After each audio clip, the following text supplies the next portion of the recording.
শীতকাল মানে কিন্তু নানান ধরনের পিঠা খাওয়ার উৎসব।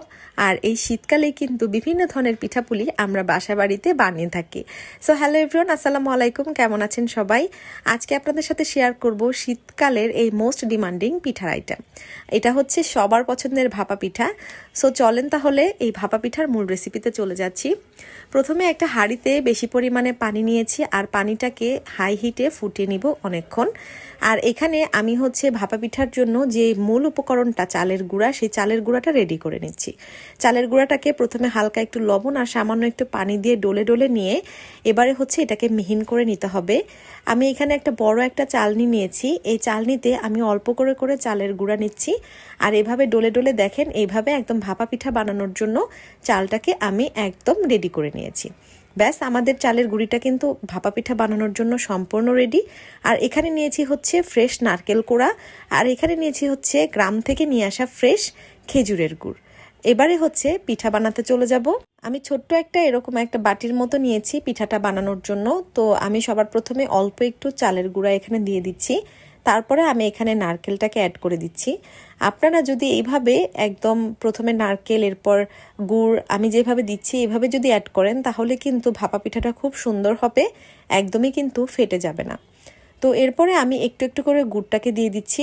আচ্ছা, গুড়টা কিন্তু অবশ্যই আপনারা একটু ছড়িয়ে ছড়িয়ে দিবেন, এক জায়গাতেই বা মাঝখানে অনেক বেশি দেবেন না। তারপরে আমি আরও একটু নারকেল কুচি ওপর থেকে দিয়ে দিয়েছি। আর এবারে আমি এখানে দিয়ে দিচ্ছি চালের গুঁড়ি ওপর থেকে একটু একটু করে দিয়ে আমি এভাবে হালকা হাতে একটু করে চেপে চেপে চালের গুঁড়িটাকে ভালোভাবে সমান করে নিচ্ছি। খুব বেশি কিন্তু চেপে দেওয়া যাবে না, তাহলে কিন্তু যখন ভাপা পিঠাটা আমরা ভাপের জন্য দিয়ে দিব তখন কিন্তু এটা সহজেই বাটি থেকে ছাড়তে চাইবে না। আর এখানে এবার হচ্ছে আমি একটা কাপড়ের সাহায্যে এভাবে দেখেন আটকিয়ে নিয়েছি। আর এবারে আমি হচ্ছে আমার গরম পানি যে ভাপটা হয়ে গেছে এখানে আমি সুন্দর করে পিঠাটাকে দিয়ে দিচ্ছি। ব্যাস, এবারে এই কাপড়টা দিয়ে সুন্দর করে ঢেকে আমি ঢাকনা দিয়ে ঢেকে 5 থেকে 7 মিনিটের জন্য ভাপা পিঠাটাকে ভাপ দিয়ে নিব। এই তো রেডি হয়ে গেল আমাদের এই প্রথম ভাপা পিঠাটা। দেখেন কত সুন্দর হয়েছে মাশাল্লাহ। পিঠাটা কিন্তু একদম ফেটে যায়নি, গুড় কিন্তু একদম সমান জায়গাতেই আছে।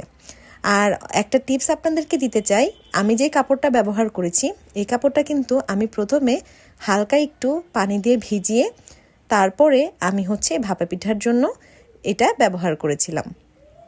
আপনাদের স্বার্থে আমি একটা পিঠা আপনাদেরকে ভেঙে দেখাচ্ছি। দেখেন মাশাল্লাহ কত সুন্দর হয়েছে পিঠাটা, খুবই সুন্দর হয়েছে। তারপরে গুড় এবং নারিকেলগুলোও কিন্তু একদম ভেঙে যায়নি, বের হয়ে যায়নি। সো কেমন লাগলো আজকের রেসিপিটি আমাকে জানাতে ভুলবেন না। আপনারা সবাই ভালো থাকবেন আর আমাদের জন্য দোয়া করবেন। আল্লাহ হাফেজ।